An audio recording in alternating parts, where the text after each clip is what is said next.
Class 10 পাছ কৰিছে যদি অসম চৰকাৰে এইটো ভেকেন্সি এপ্লাই কৰিব পাৰিবা।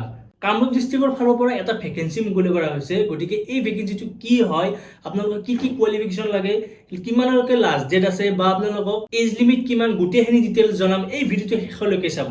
মই ছাৰফৰাজ জব ইনকুৱাৰী উন্নত ভিডিঅ'লৈ স্বাগতম জনাইছো।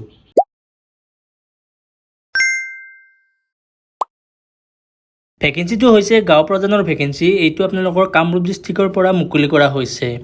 ইয়াত আপোনালোকৰ টোটেল 55টা পোষ্ট মুকলি কৰিছে আৰু এইটো আপোনালোকৰ কামৰূপ ডিষ্ট্ৰিক্টৰ যিটো আমিনগাঁও হয়, আমিনগাঁওৰ ডিষ্ট্ৰিক্ট কমিশ্যনৰ পৰা মুকলি কৰা হৈছে। ইয়াত আপোনালোকৰ ষ্টাৰ্টিং চেলাৰী 14,000 পৰা ষ্টাৰ্টিং হ'ব। নেক্সট আপোনালোকৰ ইয়াত চাৰ্কেল ৱাইজ ভেকেন্সিবোৰ আছে। নৰ্থ গুৱাহাটীত আপোনাৰ 6টা ভেকেন্সি আছে, কমলপুৰত 7টা, ৰঙিয়াত 7টা, নেক্সট কায়ানত 4টা আছে, হাজোত 4টা আছে, বকোত 8টা, পলচবাৰীত 8টা, চামাৰিয়াত 1টা আছে, ছয়গাঁৱত 4টা, তাৰপিছত গড়মাৰীত 4টা, নাগাৰবেৰাত 2টা, টোটেল 55টা ভেকেন্সি আছে। ইয়াত আপোনালোকৰ এজ লিমিটটো 30 বছৰৰ পৰা ৰাখিছে, অৰ্থাৎ 30 বছৰৰ ওপৰ হ'ব লাগিব, মিনিমাম এজ 30 বছৰ থাকিব লাগিব।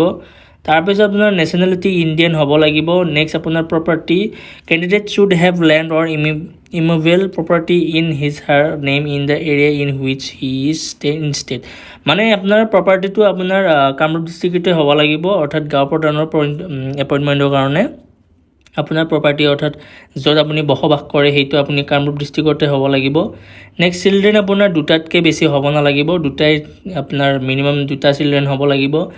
আপুনি গভৰ্ণমেণ্ট এমপ্লয় হ'ব নালাগিব। আগতে যদি ক'ৰবাত চাকৰি বা কিবা কৰিছিল তেনেহ'লে এপ্লাই কৰিব নোৱাৰিব, আপুনি নন গভৰ্ণমেণ্ট এমপ্লয় হ'ব লাগিব। নেক্সট আপোনাৰ পলিটিকেল পাৰ্টি, আপুনি ক'ৰবাত পলিটিকেল মেম্বাৰ আছিল নেকি? যদি আপুনি পলিটিকেল মেম্বাৰ ক'ৰবাত আছিল তেনেহ'লে এপ্লাই কৰিব নোৱাৰিব। নেক্সট আহিল এডুকেশ্যন কোৱালিফিকেশ্যন। এতিয়া এডুকেশ্যন কোৱালিফিকেশ্যনটো আপুনি 10 ক্লাছ, অৰ্থাৎ আপুনি 10 পাছ কৰিলে ইয়াত এপ্লাই কৰিব পাৰিব। নেক্সট আপোনাৰ physical fitness, candidate should be physically fit and have sound mind, অৰ্থাৎ আপুনি ফিজিকেল ফিটনেছটো আপোনাৰ থাকিব লাগিব, অৰ্থাৎ ফিজিকেলি ফিট হ'ব লাগিব। ইনচলভেঞ্চি, অৰ্থাৎ candidate should not have been declared as an insolvent or defaulter in payment of government dues, অৰ্থাৎ আপোনাৰ গভৰ্ণমেণ্টৰ ক্ষেত্ৰত অৰ্থাৎ কিছুমান যদি লোন বা কিবা আছিল তেনেহ'লে আপোনাৰ ডিউ থাকিব নালাগিব। আৰু এপ্লিকেশ্যন ফিজটো আপোনাৰ নীল ৰাখিছে, অৰ্থাৎ এপ্লিকেশ্যন ফিজ একো দিব নালাগে। নেক্সট আপোনাৰ ইয়াৰ এপ্লাই মোডটো অফলাইন হ'ব, গতিকে অফলাইন যোগে আপোনালোকে এপ্লাই কৰিব লাগিব। আৰু আপোনালোকে এপ্লাই কৰিবৰ কাৰণে ফৰ্ম ফিল আপ কৰি এইটো যিটো আপোনাৰ এড্ৰেছ দিয়া আছে এই এড্ৰেছটোত ফিল আপ কৰি পঠিয়াব লাগিব।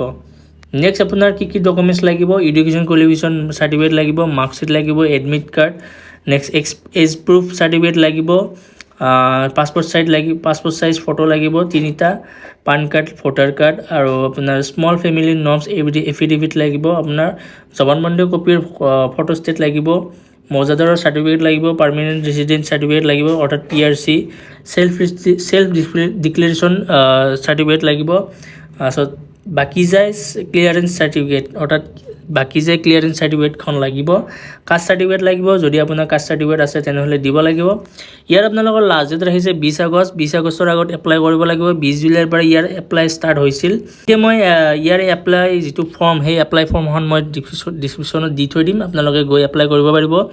নেক্সট ইয়াৰ এডভাৰটাইজমেণ্ট যিটো নটিফিকেশ্যন ফুল PDF-টো মই ডিছক্ৰিপশ্যনত দি থৈ দিম, আপোনালোকে গৈ চাব পাৰিব।